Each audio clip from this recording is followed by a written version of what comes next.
Hello बच्चों, कैसे हो? नमस्ते आप सभी का। मैं Mahendra Singh MS Patel e learning channel पर हार्दिक स्वागत करता हूं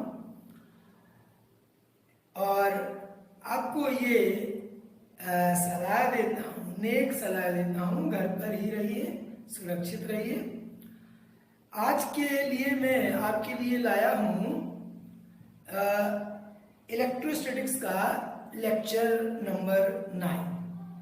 हम लोग पिछले टर्म पर लेक्चर 8 में जो इलेक्ट्रिक डाइपोल था, यूनिफॉर्म इलेक्ट्रोस्टैटिक फील्ड में जब हम उसको रखते थे तो उस पर एक टॉर्क कार्य करने लगता था, उस पर कपल ऑफ फोर्स लगता था और जिसकी वजह से उसमें रोटेशनल प्रॉपर्टी आ जाती थी, अर्थात उसमें एक ऐसी टेंडेंसी बन जाती थी कि वो अपने जो है जो मिड पॉइंट है उसके अबाउट रोटेट करने लगता है, या that has a tendency to get aligned in the direction of external electric field. तो यहाँ वो जो डेरिवेशन हम लोग कर रहे थे वो दुर्भाग्यवश उस समय लाइव टेलीकास्ट में ये नेट जो है खत्म हो जाने के कारण वो डेरिवेशन आधा ही रह गया था। सो हम इस लिंक को कंप्लीट करते हुए फिर उसको स्टार्ट करते हैं और वहां से शुरू करते हैं, अर्थात जब कोई इलेक्ट्रिक डाइपोल तो यहाँ पर ये electric dipole in uniform external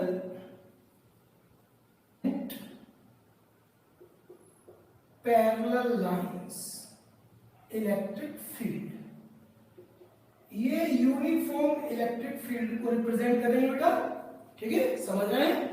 ये फील्ड की डायरेक्शन क्या होता है कि इस प्लस क्यू चार्ज पर फोर्स, सपोज ये उधर की ओर लग रहा है, हमेशा पॉजिटिव चार्ज पर जो फोर्स लगता है, इलेक्ट्रिक फोर्स लगेगा in electric field, that will be in the direction of electric field, and on negative charge the force that will act, that will be opposite to electric. तो जो positive charge पर जो है force लगेगा वो electric field की direction में, और नेगेटिव चार्ज पर जो फोर्स लगेगा वो इलेक्ट्रिक फील्ड की अपोजिट डायरेक्शन में लगेगा, ठीक है। और जैसा आप लोग जानते हैं, क्योंकि जो पॉजिटिव चार्ज है वो इलेक्ट्रिक फील्ड की डायरेक्शन में अट्रैक्ट होता है और नेगेटिव चार्ज उससे जो है इलेक्ट्रिक फील्ड की अपोजिट डायरेक्शन में उस पर फोर्स लगता है। तो यहाँ पर इस माइनस क्यू चार्ज पर भी फोर्स लगेगा, that is this can be written as minus F vector because this is in opposite direction.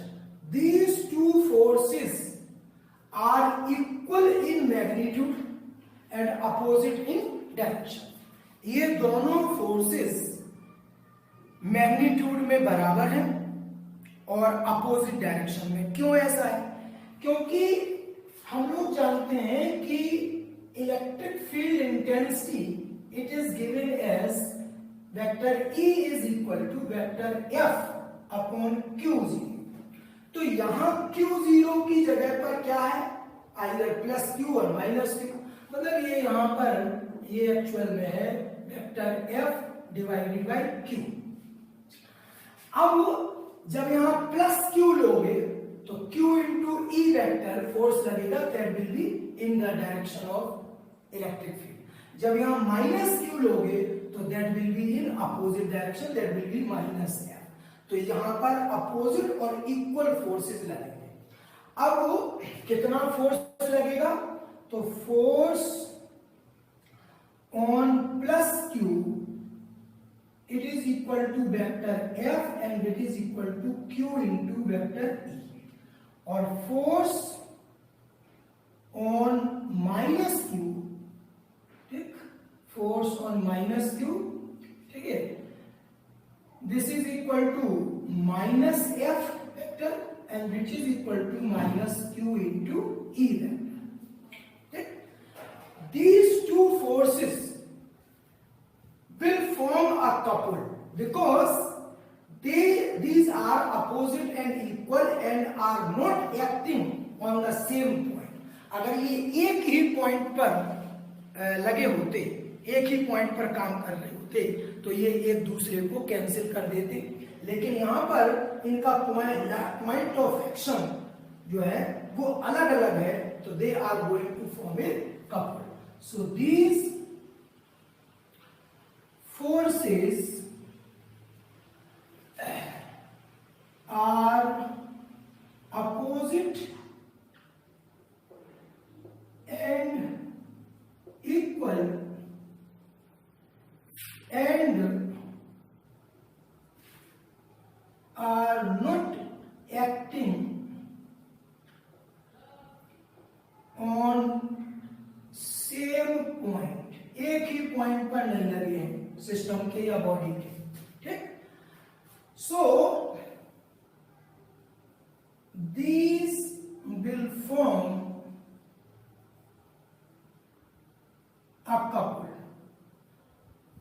Couple of force. तो अब ये जो दोनों फोर्सेस हैं वो कपल बनाएंगे, ठीक, और tendency of this couple is to rotate the dipole, ठीक है. तो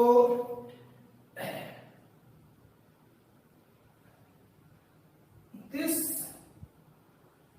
कपल will produce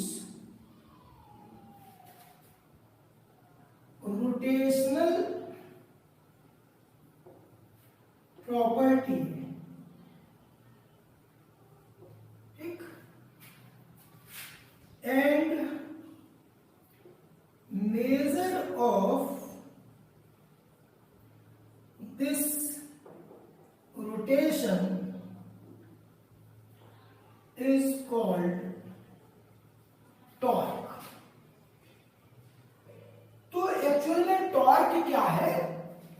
ये जो रोटेशनल प्रॉपर्टी प्रोड्यूस कर रहा है कपल ऑफ फोर्स, ठीक, तो उसका जो रोटेशनल प्रॉपर्टी का जो मेजर है दैट इज टॉर्क. तो अब टॉर्क का की वैल्यू कितनी होगी ये हम कैलकुलेट कर सकते हैं. तो torque equal to vector tau its magnitude, इसको हम वेक्टर टाउ से बता रहे हैं और उसका मैग्नीट्यूड लिखने जा रहे हैं. तो मैग्नीट्यूड कितना होगा? Either force, it is equal to the product of either force and the perpendicular distance in between these forces. So it is equal to product of either force and perpendicular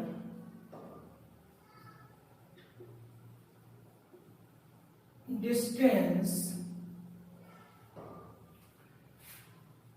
in between them.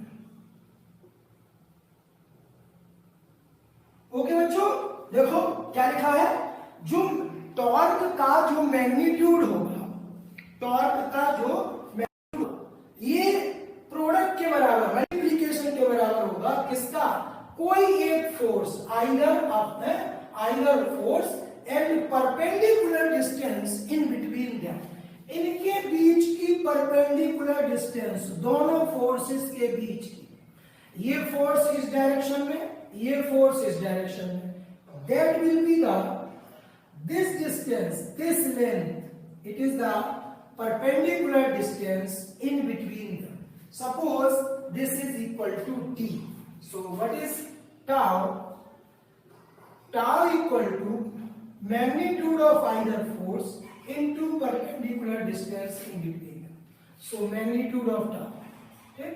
तो magnitude of vector tau is equal to F is equal to Q into magnitude of vector E into D.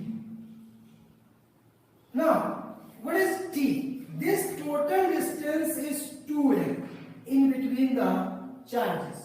दोनों charges के बीच का distance 2L है, ठीक? तो और ये angle theta, so corresponding angle this is also theta. So d upon 2L in this triangle, ठीक? d upon 2L here, d upon 2L is equal to sin theta, ठीक? So magnitude of torque,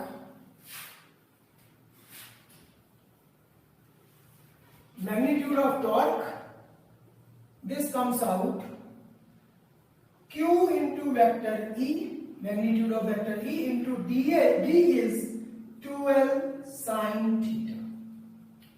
So here 2QL into vector E, magnitude, into sin theta. That is magnitude of vector P, electric dipole moment. Electric dipole moment कितना होता है? 2QL, ठीक है? तो ये 2QL, तो ये वेक्टर P हो गया इनटू वेक्टर E का magnitude into sin theta. That is magnitude of torque. तो यहां पर ये मैग्नीट्यूड आया टॉर्क का. Now very important thing here, very interesting, but here in right side it is a, in left side it is a vector quantity. ये vector quantity है. So in right side it should be also in vector form. ये भी किसमें होना चाहिए? Vector form में होना चाहिए. तो बच्चों आप लोग जानते हैं, अच्छी तरह से जानते हैं, जो साइन थीटा आता है, ठीक, magnitude of two vectors into sin theta, that is in vector product of two vectors. ये दो वेक्टर्स के, दो सदिशों के, ठीक है, क्रॉस प्रोडक्ट में आता है. इसका मतलब ये हुआ कि here we have to take cross product, ठीक. तो what will be vector form, ठीक. अगर हम वेक्टर फॉर्म की बात करें, वेक्टर फॉर्म, ठीक, तो यहां हो जाएगा tau vector is equal to, ठीक है, पी वेक्टर इनटू और cross, sorry, P vector cross E vector, cross product, ठीक. अब जरा ध्यान दो, we have not written here E vector cross P vector. E vector cross P vector नहीं लिखा, P vector cross E vector, ठीक. जरा देखें कैसे पता चलेगा कि क्या लिखना है. इस कपल पर, इस आपका इलेक्ट्रिक डाइपोल पर जो कपल लग रहा है of forces, it has a tendency to rotate this couple in clockwise direction.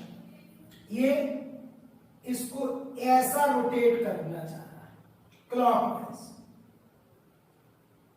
ये इस डायरेक्शन, क्योंकि ये इधर आना चाह रहा है इस फोर्स की वजह से, ये इधर, तो ये घूम करके इस डायरेक्शन में अलाइनमेंट हो जाएगा एक्सटर्नल इलेक्ट्रिक फील्ड की डायरेक्शन. तो आप जानते हैं 11th क्लास से, व्हेन ए सिस्टम और body moves in clockwise direction, तो just turn your fingers in the direction in which the body rotate. तो बॉडी जो है, ये बॉडी ऐसे रोटेट हो रही है, ऐसे फ्रॉम अवर राइट, ठीक है, राइट हैंड से बॉडी ऐसे रोटेट हो रही है, तो फिंगर्स ऐसे, और जो थंब का डायरेक्शन है that will be the direction of torque. ये टॉर्क का डायरेक्शन होगा, ठीक है. तो मींस इसका डायरेक्शन किधर होगा, टॉर्क का, ठीक है, perpendicularly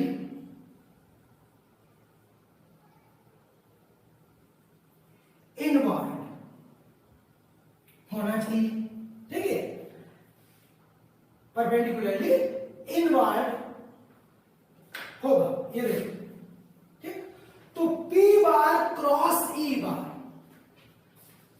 its direction is given by right handed screw rule. जो क्रॉस प्रोडक्ट की डायरेक्शन है वो राइट हैंडेड स्क्रू रूल से दी जाती है। तो बच्चों देखो, राइट हैंडेड स्क्रू रूल में क्या है, इन the direction P to E rotate the right handed screw. P इस डायरेक्शन में, E इस डायरेक्शन में, P से E की ओर छोटे एंगल से होते हुए, इस एंगल से होते हुए जब हम स्क्रू को, राइट हैंडेड स्क्रू को रोटेट करेंगे, ये P की डायरेक्शन, ये E की डायरेक्शन, तो P से E की ओर रोटेट करेंगे, इस डायरेक्शन में स्क्रू को, ये स्क्रू इसको ऐसे रोटेट करेंगे तो ये स्क्रू कसेगा, और कसेगा तो ये अंदर की ओर जाएगा, और that will be the direction of torque. वही डायरेक्शन होगी किसकी, टॉर्क की, ठीक है। तो इसका मतलब दैट इज क्वाइट फेयर, ये राइट, ये सही है। अगर आप E vector cross P vector लिखते हैं, इसको इधर इसको इधर, तो क्या होता है, टॉर्क की डायरेक्शन परपेंडिकुलरली आउटवर्ड होती, जबकि होना क्या चाहिए, inward, according to rotation of the body. Rotation of the body के अनुसार, in case body rotate in clockwise direction, clockwise अगर बॉडी घूम रही तो फिंगर्स उस डायरेक्शन में मोड़िए, दाएं हाथ की जिस डायरेक्शन में बॉडी रोटेट कर रही है, तो अंगूठे की जो डायरेक्शन होगी, फिंगर्स को उस डायरेक्शन में मोड़िए जिस डायरेक्शन में बॉडी रोटेट कर रही है, तो थंब की जो डायरेक्शन होगी that will be the direction of torque, that will be the direction of angular displacement, that will be the direction of angular displacement, angular acceleration and torque, ठीक है। These vectors, angular displacement, angular velocity and torque, all these are called axial vectors because their direction is along the axis of rotation। उनकी जो direction होती है along the axis of rotation होती है, ठीक। तो बच्चों हमको यहां पर टॉर्क कितना मिला, अब आप टाउ मैक्सिमम निकाल सकते हैं। What will be tau max, magnitude of tau max is equal to magnitude of vector P into magnitude of vector E. These two will not change, so that is maximum of sin theta। sin theta की maximum value चाहिए अब, so tau max is equal to maximum value of sin theta is equal to 1, so that is P vector का magnitude into E vector का magnitude into 1, that is P vector into E vector, इतना आ गया tau max. तो इन which case और in which position an electric dipole placed in uniform electric field experiences maximum torque. तो वो कौन uniform electric field में मैक्सिमम टॉर्क उस पर लगता है, ठीक, मैक्सिमम टॉर्क। तो मैक्सिमम टॉर्क कब लगेगा, जब sin theta is equal to 1, ठीक है, ये sin theta equal to 1 maximum value, ठीक है। तो this here theta is equal to 90 degree, ठीक। तो व्हेन ये P vector makes an angle 90 degree with uniform electric field, जब इलेक्ट्रिक डाइपोल मोमेंट की डायरेक्शन जो होती है वो यूनिफॉर्म इलेक्ट्रिक फील्ड के साथ 90 डिग्री का एंगल बनाती है, उस समय इलेक्ट्रिक डाइपोल पर लगने वाला मैग्नीट्यूड ऑफ इलेक्ट्रिक फील्ड। तो इसका मतलब क्या हुआ, in case is equal to 1 newton per coulomb, ठीक। तो then magnitude of vector P is equal to magnitude of tau max. ठीक, so you can define electric dipole moment in terms of torque. आप electric dipole moment को torque के terms में define कर सकते हो। ठीक है, so electric dipole moment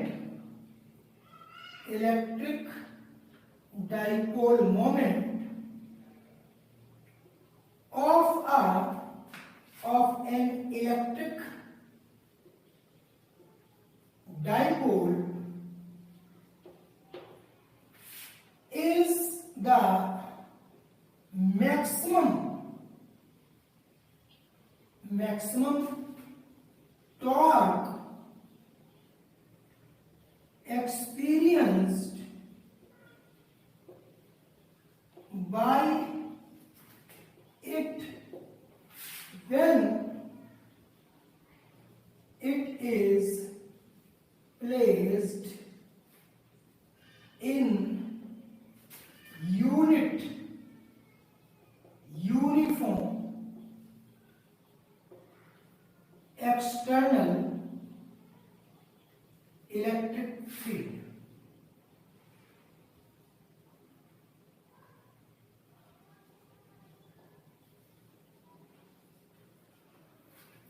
Electric dipole moment of an electric dipole is the maximum torque experienced by it when it is placed in uniform external electric field। क्या मतलब हुआ बच्चों? इसका मतलब है कि किसी इलेक्ट्रिक डाइपोल का electric dipole moment that is vector P वो किसके बराबर होता है? वो उस पर लगने वाले मैक्सिमम टॉर्क के बराबर होता है जब उसे किसमें यूनिफॉर्म एकांक यूनिट मतलब एक समान एकांक विद्युत क्षेत्र में बाह्य विद्युत क्षेत्र में रखा जाता है। तो किसी इलेक्ट्रिक डाइपोल का इलेक्ट्रिक डाइपोल मोमेंट उस पर लगने वाले उस अधिकतम बलाघूर्ण या टॉर्क के बराबर होता है जब उस इलेक्ट्रिक डाइपोल को एक समान एकांक बाह्य विद्युत क्षेत्र में रखा जाता है। ठीक, एकांक यूनिट एक समान विद्युत क्षेत्र में रखने पर उस पर लगने वाले maximum electric dipole maximum torque, so that will be the magnitude of electric dipole moment. ठीक, तो यहां पर अब इस चैप्टर में जो डाइपोल से रिलेटेड चीजें थी वो हम लोगों ने डिस्कस की। अभी भी इसमें हमको किसी इलेक्ट्रिक डाइपोल को यूनिफॉर्म इलेक्ट्रिक फील्ड में रोटेट करने में वर्क डन कितना होगा वो कैलकुलेट करना है और इसके साथ साथ पोटेंशियल वाले चैप्टर में हम इससे रिलेटेड और भी बातें करेंगे। ठीक है, सो यहां पर अब बात आती है वो है यूनिफॉर्म डिस्ट्रीब्यूशन ऑफ चार्ज और उसमें कूलम्स लॉ का क्या रोल होता है। What is the form of Coulomb's law for uniform distribution of charge. ठीक, तो यहां पर अब हम डिस्कस करेंगे यूनिफॉर्म डिस्ट्रीब्यूशन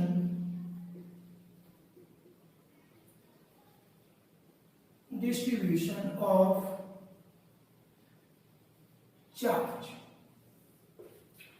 तो बच्चों यूनिफॉर्म डिस्ट्रीब्यूशन ऑफ चार्ज ये तीन तरह का हो सकता है, तीन तरह का होता है। ठीक, ये जब चार्ज किसी लाइन पर यूनिफॉर्मली डिस्ट्रीब्यूट हो तो यहां पर हम लोग बात करेंगे लाइन चार्ज की। लाइन चार्ज कैसा? यूनिफॉर्म, ठीक। और अगर किसी सरफेस पर चार्ज का डिस्ट्रीब्यूशन यूनिफॉर्म है,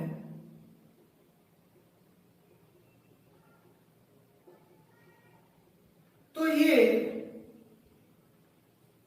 सरफेस चार्ज,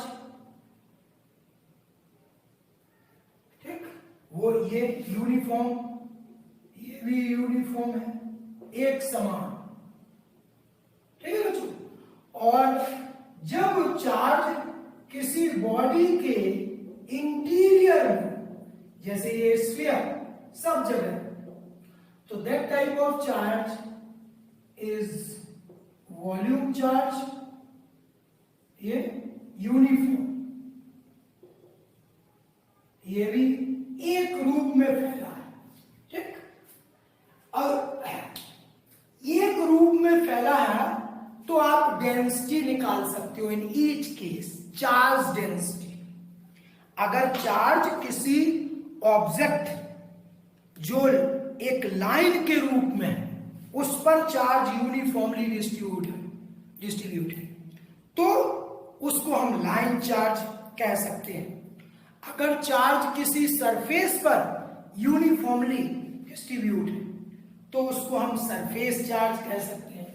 और अगर किसी बॉडी के इंटायर वॉल्यूम में, इंटायर कंटेंट में चार्ज यूनिफॉर्मली डिस्ट्रीब्यूट है तो उसे हम वॉल्यूम चार्ज कहें, ठीक है। तो अब जो लाइन चार्ज डेंसिटी है, line charge density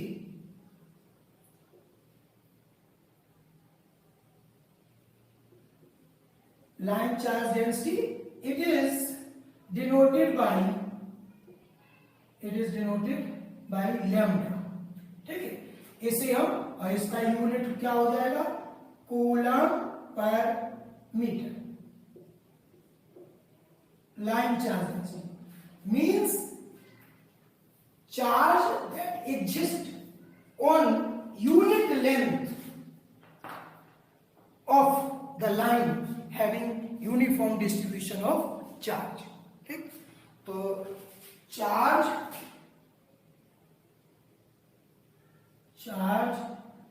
on unit length of, ठीक है, वायर और लाइन, ठीक है। वायर कह सकते हो या लाइन कह सकते हो, ठीक है। तो अगर मान लो इस वायर की लेंथ स्मॉल एल है ये, और इस पर क्यू चार्ज है, ठीक। तो एल लेंथ पर क्यू चार्ज, तो यूनिट लेंथ पर कितना हो जाएगा? Q upon L. So lambda equal to Q upon L. ये इतना। फिर आता है surface charge density.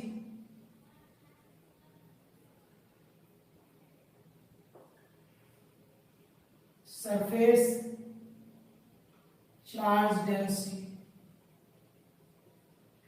This is denoted by sigma. इसको सिग्मा से लिखते हैं। So what is sigma here? Sigma कितना होगा? In case if area of this surface is capital A and the quantity of charge on it is Q, then sigma equal to Q upon A, that is charge on unit area. ये sigma क्या है? Charge on unit area, that is sigma, ठीक। so its unit is coulomb per metre square. तो ये sigma होता है, ठीक। और volume charge density, this one is volume charge density.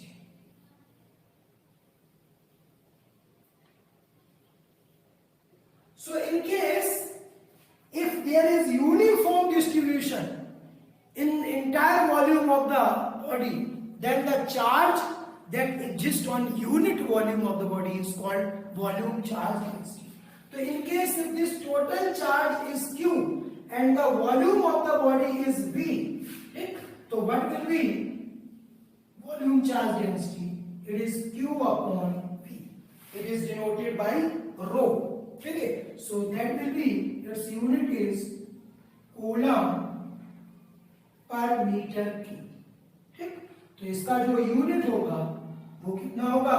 Coulomb per metre cube.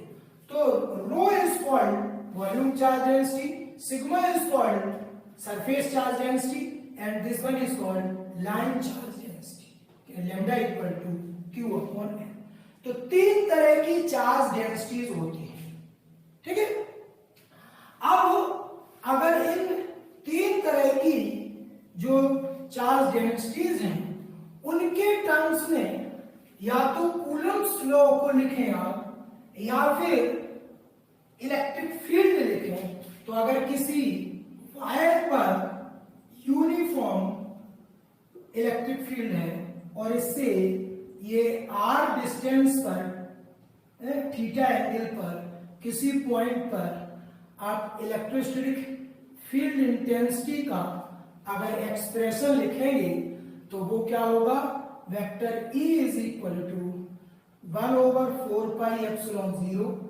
अब ये लैम्डा कूलम पर मीटर, तो इनकेस अगर आपने यहां से x डिस्टेंस पर dx या dl लेंथ ले ली, ठीक है, x l डिस्टेंस पर या x डिस्टेंस पर आपने dx लेंथ ले ली, तो इस पर जो, ठीक है, चार्ज होगा, ठीक, वो कितना हो जाएगा?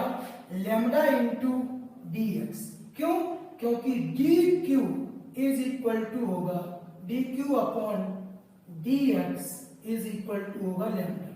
सो lambda into dx and divided by, ठीक है, ये जहां से फील्ड आप ले रहे हैं, ठीक, तो ये तो मान लो इस तरह से निकालना था आपको फील्ड, ठीक, थीटा एंगल पर या किसी भी उस पर इस टोटल वायर के कारण मान लो आपको ऐसा ही करना था कि परपेंडिकुलर डायरेक्शन में आपको यहाँ रिजल्टेंट इलेक्ट्रिक फील्ड निकालना था, जैसा डेरिवेशन हम लोग पहले कर चुके हैं इसके पहले. ठीक है, तो यहां से इस तरह से, तो ये आपका r होगा और इस डायरेक्शन में जो लिया गया वेक्टर वो r कैप होगा. सो दैट इज r स्क्वायर और इसको वेक्टर फॉर्म देने के लिए r कैप और दैट इज dE वेक्टर. ठीक, इतना होगा dE. और टोटल अगर आपको इलेक्ट्रिक फील्ड निकालना है तो that is E vector is 1/4 pi epsilon 0 lambda. r will change, so lambda बाहर आ जाएगा, tx upon r square into r cap. That will be the formula for calculation. ठीक, यहाँ पर इस dx एलिमेंट्री पार्ट के कारण जो इलेक्ट्रिक फील्ड है वो dE वेक्टर है, ये डिस्टेंस r हो गई, इस डायरेक्शन में लिया गया यूनिट वेक्टर r कैप है, तो ये एक्सप्रेशन होगा. अगर चार्ज किसी सरफेस पर यूनिफॉर्म ये डिस्ट्रीब्यूट है, ठीक है, ये, तो आपने इस पर कोई ये ds एलिमेंट्री एरिया ले लिया और इस सरफेस से r डिस्टेंस पर आपको इलेक्ट्रिक फील्ड निकालना है, तो वो कितना होगा? इस डायरेक्शन में dE वेक्टर होगा और इसी डायरेक्शन में r कैप लेंगे आप, तो ये हो जाएगा E vector is equal to 1/4 pi epsilon 0. Lambda की जगह पर यहां हो जाएगा सिग्मा और ये dx की जगह पर हो जाएगा elementary area ds divided by r square into r. That will be the form for calculating, ठीक है, electric field due to uniform distribution of uniform surface distribution of charge. ठीक, यहां पर जो आप dq अपॉन ds लोगे, that is equal to sigma. ठीक, तो इसी तरह से ये आपने इस तरह से कर दिया। अगर मान लो किसी बॉडी में ये चार्ज का डिस्ट्रीब्यूशन यूनिफॉर्मली है और इसके अंदर आपने कोई जो है स्मॉल पार्ट लिया और इस स्मॉल पार्ट का वॉल्यूम dv है और इससे r डिस्टेंस पर, ठीक है, जो इलेक्ट्रिक फील्ड है वो dE वेक्टर के बराबर अगर आप लिखें, ठीक है, तो ये कितना हो जाएगा, तब जो टोटल इलेक्ट्रिक फील्ड होगा E vector it is equal to 1/4 pi epsilon 0 और यहाँ पर सिग्मा के स्थान पर रो आ जाएगा और integration dV upon r square और इनटू r किया। ठीक, क्योंकि इस केस में dq upon dV is equal to rho. ठीक, अगर इस इतने पार्ट पर इसमें इतने भाग में dq चार्ज है तो dq अपॉन dV, ठीक, इज इक्वल टू रो, तो dq इक्वल टू हो जाएगा। तो ये कहां से लिया गया, एक्चुअल में बेसिक फॉर्मूला ये लिया गया, E vector is equal to 1/4 pi epsilon 0, ठीक है, और कितना dq integration dq upon r square into r, और dq की वैल्यू अलग अलग केस में बदल करके इस तरह से। तो तीन तरह का आपको यूनिफॉर्म डिस्ट्रीब्यूशन ऑफ चार्ज बताया और उसकी वजह से how to calculate electrostatic field intensity वो आपने जाना। सो ओके बच्चों, this is all in this chapter.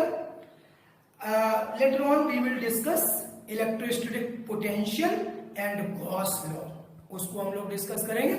तो इस ये नॉर्मल लेक्चर था इस चैप्टर का, यहाँ पर हम दो पार्ट कर चुके।